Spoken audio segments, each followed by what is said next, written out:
Père et du Fils et du Saint-Esprit. Amen. Ce matin, plus particulièrement, pour l'essentiel de mon homélie, je donnerai la parole à saint Tugdual, autrement dit à ses écrits. Vous imaginez cet homme venant ici, il y a 61 ans et demi, en plein hiver, s'installer dans ce marécage, poussé par l'Esprit de Dieu. Cet homme qui était de santé fragile, cet homme qui avait vécu 5 ans, un emprisonnement de 5 ans d'Allemagne durant la dernière guerre mondiale, et qui a failli mourir, et qui est ressorti sur une civière pesant 35 kilos. Cet homme qui, je n'ai pas cet écrit-là, mais un de ces écrits où il relate qu'il considère comme une bénédiction toutes ces épreuves, parce que, dit-il, sans elles, sans le sentiment qu'il pouvait mourir d'un moment à l'autre, ou prochainement, il n'aurait pas vaincu cette nature, sa nature humaine, et il n'aurait probablement pas pu répondre à l'appel de Dieu. Il a souffert ici, évidemment, lorsqu'il s'est installé, parce que, n'appartenant ni à aucune des grandes églises, qu'elles soient protestantes, catholiques ou orthodoxes, il a vécu, évidemment, dans une sorte d'exclusion et une forme de persécution. Quelquefois, persécution réelle, puisqu'on venait lui jeter des cailloux. Dans son écrit, il dit « Nul ne saura jamais après quelle tribulation et quelle peine auront été rallumés le flambeau de Celti. » Quand il parle du flambeau de Celti, il parle évidemment de cet héritage, de cette spiritualité, de cette grande et belle tradition de l'Église orthodoxe celtique.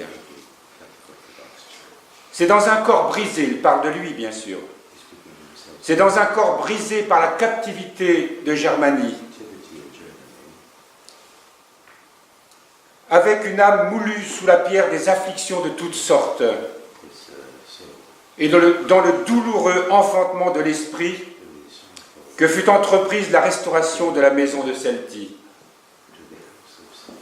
Aujourd'hui encore, il y a lieu de se demander avec effarement comment tant et tant d'hommes qui hier s'en disaient les amis sont, en si peu de temps, devenus les détracteurs assidus et forcenés de ce grand œuvre qui était d'abord leur joie. Il parle de ceux qui étaient ses disciples et qui l'ont abandonné et qui sont ensuite devenus ses détracteurs. On pourrait ajouter les unes aux autres les bonnes et les mauvaises raisons. Toutes celles-ci ne sont que des relativités. La vérité profonde, la vérité définitive, c'est que la restauration celtique et son humble restaurateur disparaissent et s'effacent en Jésus-Christ crucifié. Ce qu'il veut dire là, à travers ces mots, c'est que tout ceci, tout ce qu'il a enduré, tout ce qu'il a vécu, eh bien, ça n'a pas beaucoup d'importance. C'est surtout le Christ crucifié qui se donne à nous qui est important. Car ne fallait-il pas que le Christ souffrit toutes ces choses avant d'entrer dans sa gloire?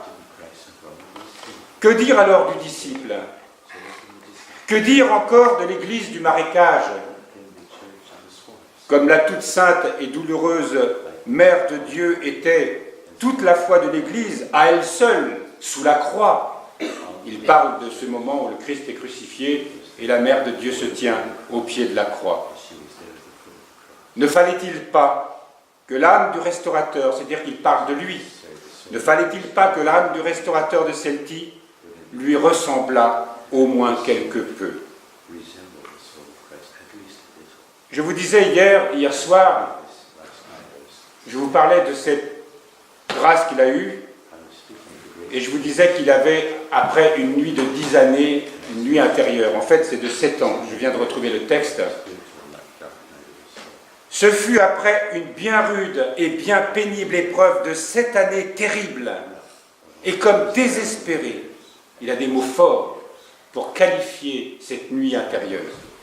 Une nuit, ce fut après une bien rude et pénible épreuve de cette année terrible et comme désespérée, durant lesquelles je vécus dans le sentiment douloureux de la réjection et de la réprobation définitive de Dieu jusqu'à ce qu'il lui plût de m'en délivrer.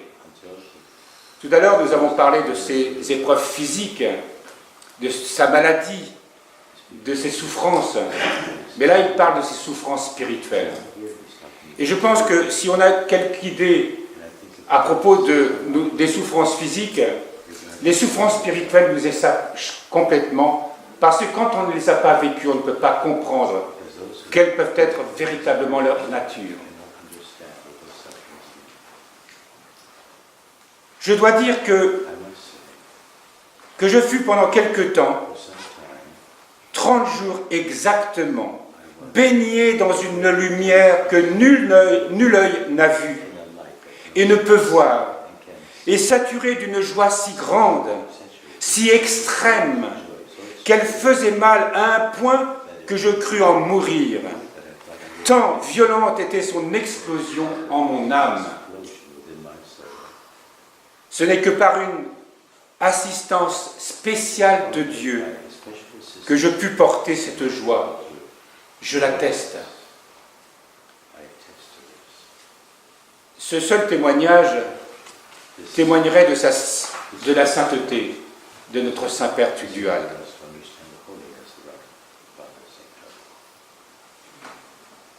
Il y a sur cette icône une phrase que nous avons mise tout au début de notre arrivée ici, et ce n'est que plus tard nous avons retrouvé une méditation sur exactement cette phrase qui est tirée du livre de l'Apocalypse de Saint Jean.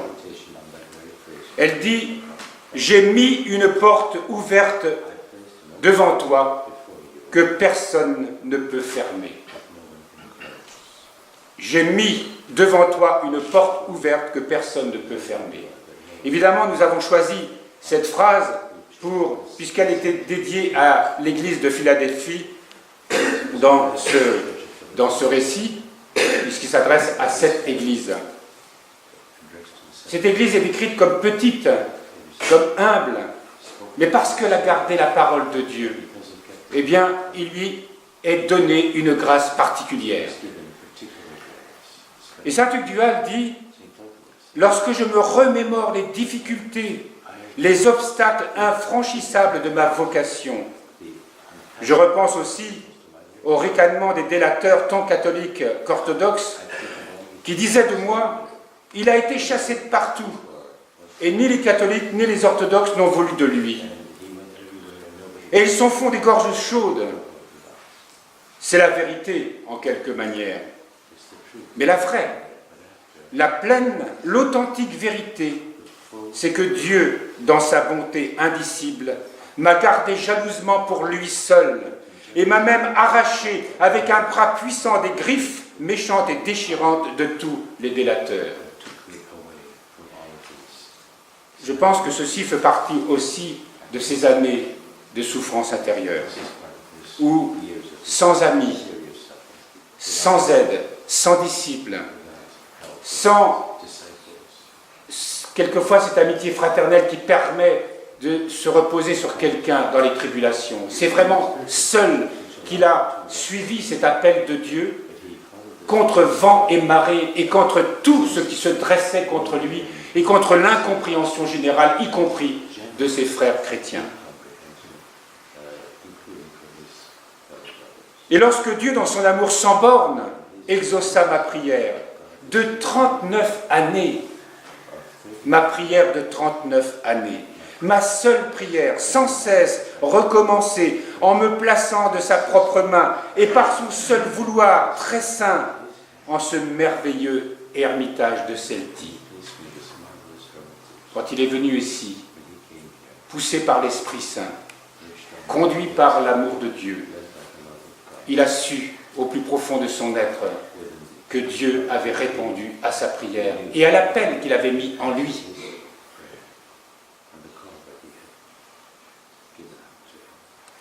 Donc ce merveilleux Ermitage de Celti, et j'ai eu le très exact et très intime sentiment qu'il me disait, j'ai mis devant toi une porte ouverte que personne ne peut fermer. Et effectivement, durant tout ce séjour à l'Ermitage, même dans son Ermitage, il va connaître bien les tribulations. Et ici, nous avons la joie d'accueillir Dany, qui a connu Saint-Tugdual, qui est la seule dans cette assemblée, je pense, présente à l'avoir connu. Et elle connaît cet homme. Tu avais 20 ans à l'époque, non? Quand tu l'as connu, tu étais jeune, mais une dizaine d'années. Il y a Denis aussi, oui. Pardon, je oubliais Denis. Non? Est-ce qu'il a connu Denis Pays. Il est là-bas. Oui, voilà. Ah ben ils sont tous mis dans le même coin. Quel bonheur d'avoir rencontré cet homme et de l'avoir connu. Même si vous ne l'avez... Denis, je ne sais pas si tu étais jeune. 5-6 ans. Voilà, 5-6 ans. Donc, mais tout de même, d'avoir rencontré cet homme, nous n'avons pas eu ce bonheur.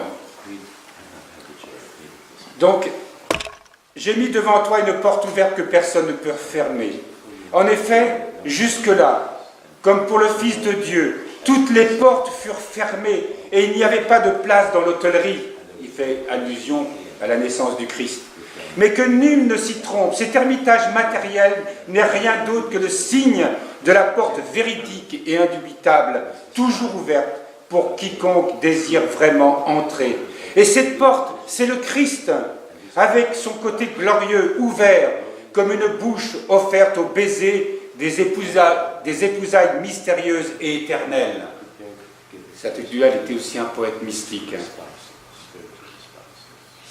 Et cette porte bénie est-elle, messieurs, il parle de nos frères chrétiens, et toutes les autres messieurs, et tous les démons, même, vous ne la fermerez pas à Tugdual, si indigne soit-il, parce que dans la grâce victorieuse, il vous crie, rien, ni personne, jamais, ne me séparera du Christ. Il fallait une foi, une volonté dans cette solitude pour persévérer. Et nous savons comment il est né au ciel. Il était devenu à 51 ans, vous vous rendez compte, un vieillard décharné, et il a voulu mourir seul pour bien montrer qu'il n'avait pas de disciples. Il a écrit, pour nous, aujourd'hui, nous sommes ses héritiers. Et il parle encore de ses épreuves. J'ai été assez gravement et assez fréquemment malade à en mourir, pour pouvoir vivre dans une quasi-certitude de ma mort prochaine. Avec les rudes épreuves de captivité en Allemagne, revenu dans un état de maigreur, de faiblesse et d'épuisement tel que je ne pouvais m'asseoir une minute et je n'avais pas la force de soulever une cuillère. Combien de jours, de semaines, de mois, d'années, de dizaines d'années se sont écoulées avec la lenteur savoureuse des heures d'épreuve qui me maintenaient dans la perspective immédiate de la mort. Je vous disais tout à l'heure que pour lui, il considérait ça comme une bénédiction.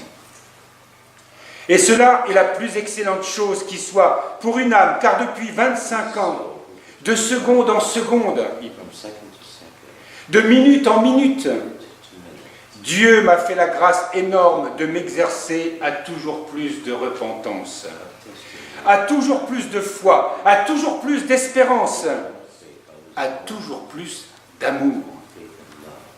Depuis lors, je n'ai pas commis la moindre faute qu'aussitôt j'en exprimais mon repentir et me renouvelais par les actes de la vie théologale. Que je suis reconnaissant à Dieu de toutes ces épreuves et tribulations, maladies et angoisses. Sans elle, je n'aurais que traîné une misérable vie. Ce que je vous disais tout à l'heure, je pensais ne pas avoir sélectionné cet écrit, mais si, je l'avais fait. Par elle, j'ai été fouetté, harcelé sans cesse, Et cela était bien nécessaire, car la nature est la pire bourrique qui puisse être. Un petit trait d'humour en passant. Et oui, notre nature humaine est une bourrique qu'on a beaucoup de difficultés à conduire dans le chemin de la vie spirituelle. Rien ne la remue que la contrainte et la stimulation intrépide de tous les instants. C'est pour ça que nos pères nous conseillent une vie d'ascèse, sinon cette nature humaine nous dominera toujours. La divine providence, à travers toutes ses faiblesses, a voulu me fortifier l'âme, le corps et l'esprit. Et il me semblerait que je sois plus solide. Je ne le crois en rien, car je sais que le cœur fragile peut céder à tout instant. Ainsi le Seigneur, sage et puissant, m'a mis dans la situation toujours exacte de me confier absolument à lui. C'est pourquoi je puis à chaque instant, dans le Christ, dire aux Celtes, à nous tous, parce qu'il ne parle pas des Celtes seulement au sens ethnique, hein, c'est au sens de ceux qui reçoivent l'esprit et la tradition celtique. Je peux dire aux Celtes, mes petits-enfants, que je suis pour peu de temps encore avec vous.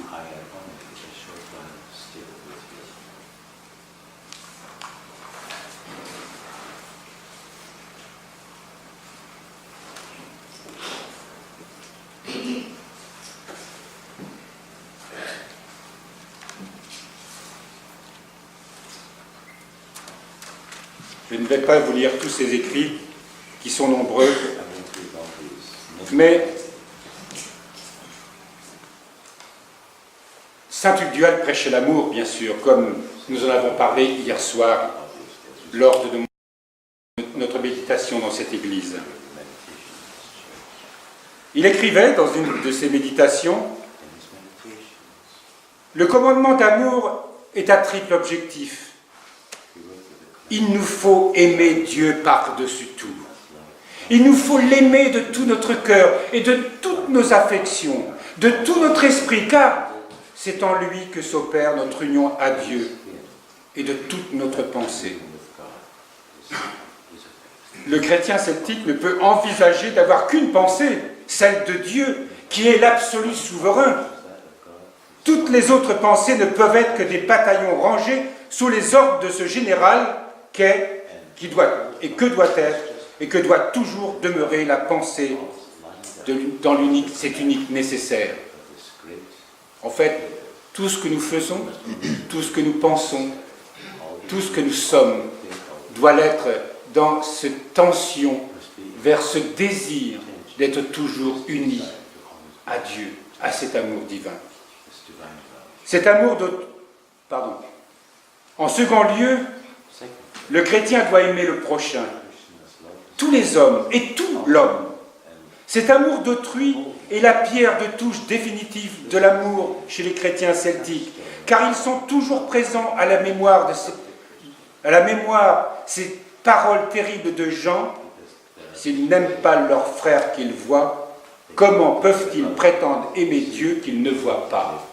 Effectivement, si nous prétendons aimer Dieu et que nous ne sommes pas capables d'aimer notre prochain, je parle d'un amour vrai, d'un amour réel. Et nous savons qu'il est difficile d'aimer. Et combien nous, dans notre relation aux autres, nous découvrons très vite que nous ne sommes pas capables d'aimer comme Dieu nous aime. Mais ce constat-là, il faut le faire et l'accepter. Et saint Tugdual nous rappelle ici que sans cet amour à l'égard des autres, de notre prochain, eh bien on ne peut pas grandir non plus dans cet amour de Dieu. Cet amour ne consiste nullement à tout admettre et à accepter de la part d'autrui, je suis bien d'accord, mais à tout orienter en lui, et lui vers le très unique et le très souverain bien de l'absolu divin de l'amour. Enfin, en troisième lieu, parce qu'il parlait de ces trois aspects de l'amour, triple objectif, l'amour de Dieu, l'amour du prochain, et maintenant il va nous parler de l'amour de la création et de toutes les créatures. Donc enfin, en troisième lieu, les chrétiens de Celtique doivent aimer toutes les créations de Dieu, Parce qu'elles sont le corps du Verbe. Quand on parle du corps du Christ, le Christ a saisi pas seulement toute l'humanité, mais aussi l'ensemble du vivant. Elles sont le corps du Verbe, la vision sensible de la parole agissante, inaccessible, car c'est vrai que Dieu s'exprime à travers les créatures. Elles sont un livre ouvert pour nous. Les animaux sont un livre ouvert pour nous. La création, la forêt qui nous entoure, toute la nature sont un livre ouvert. Ça, est-ce que nous savons entendre la parole de Dieu qui s'exprime à travers nos frères et sœurs, les créatures? Leur amour sans cesse restitue et restaurant Dieu, tout le créé. Donc il parle de cet amour.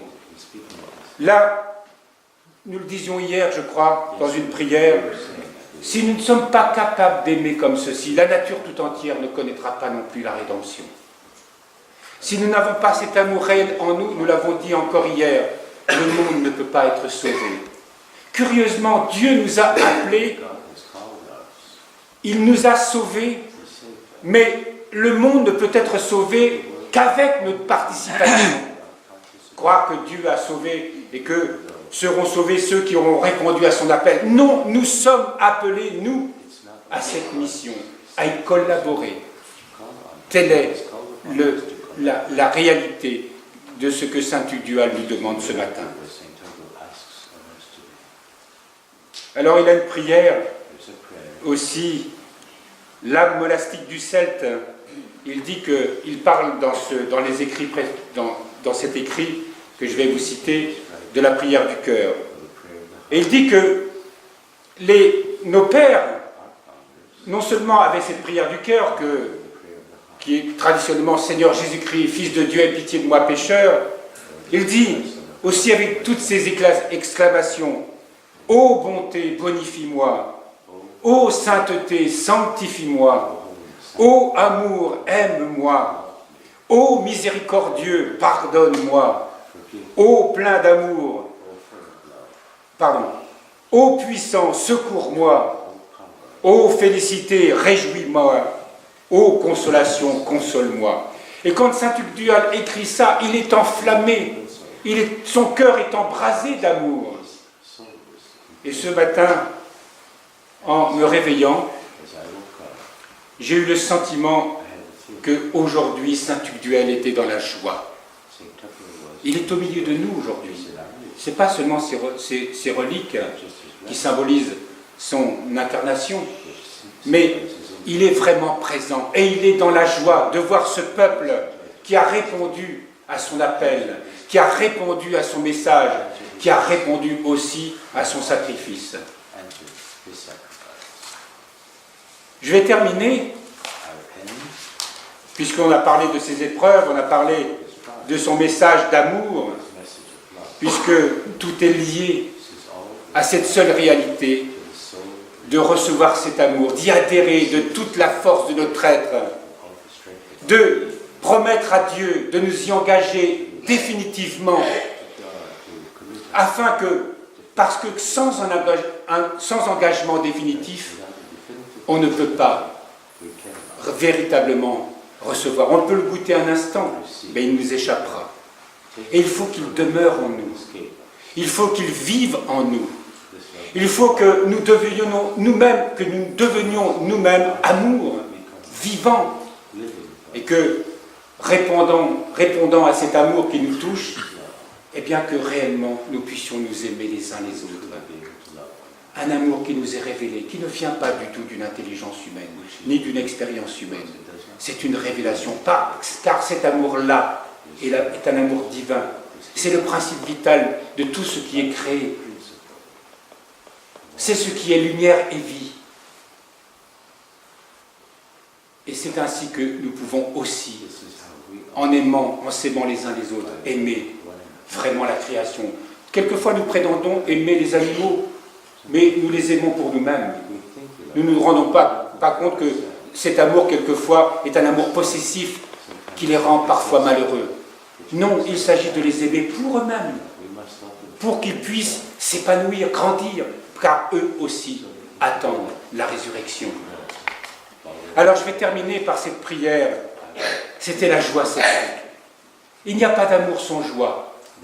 Il n'y a pas d'amour sans paix. Il n'y a pas d'amour sans cette expression visible, réelle, d'une âme délivrée d'elle-même, d'une âme enfin libérée de la tyrannie de son moi. C'est en même temps une prière que saint Hugues Dual nous donne ce matin. Je chanterai en esprit, je chanterai dans mon cœur. Le chrétien celtique est un chrétien qui chante toujours, en tout et pour tout. Il chante en esprit parce qu'il chante Dieu qui est l'esprit absolu. Il chante dans son cœur parce qu'il chante Dieu qui est amour.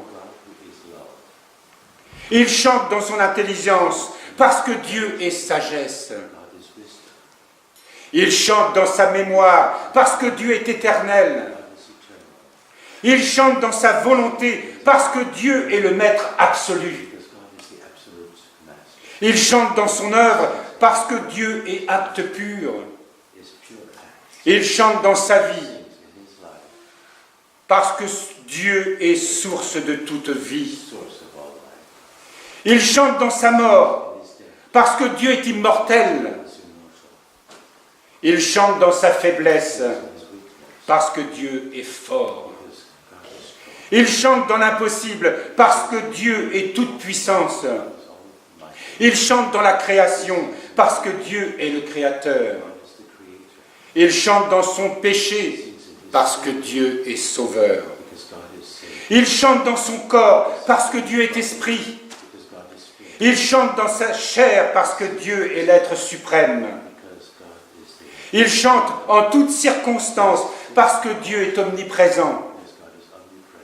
Il chante dans la peine parce que Dieu est le consolateur. Il chante dans la tristesse parce que Dieu est tendresse. Il chante dans les ténèbres et dans les nuits parce que Dieu est lumière. Il chante dans le bonheur parce que Dieu est félicité.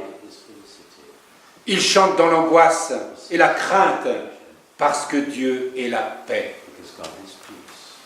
Il chante dans l'épreuve parce que Dieu est bonté. Il chante dans les tribulations parce que Dieu est immuable. Il chante dans les bassesses et l'ignominie parce que Dieu est le Très-Haut. Il chante dans la persécution et l'injustice parce que Dieu est justice. Il chante au milieu des apparences, des mirages et des erreurs parce que Dieu est vérité. Il chante dans l'indigence, le dénuement et la pauvreté parce que Dieu est richesse. Il chante dans les abîmes, les profondeurs et les gouffres parce que Dieu est inaccessible.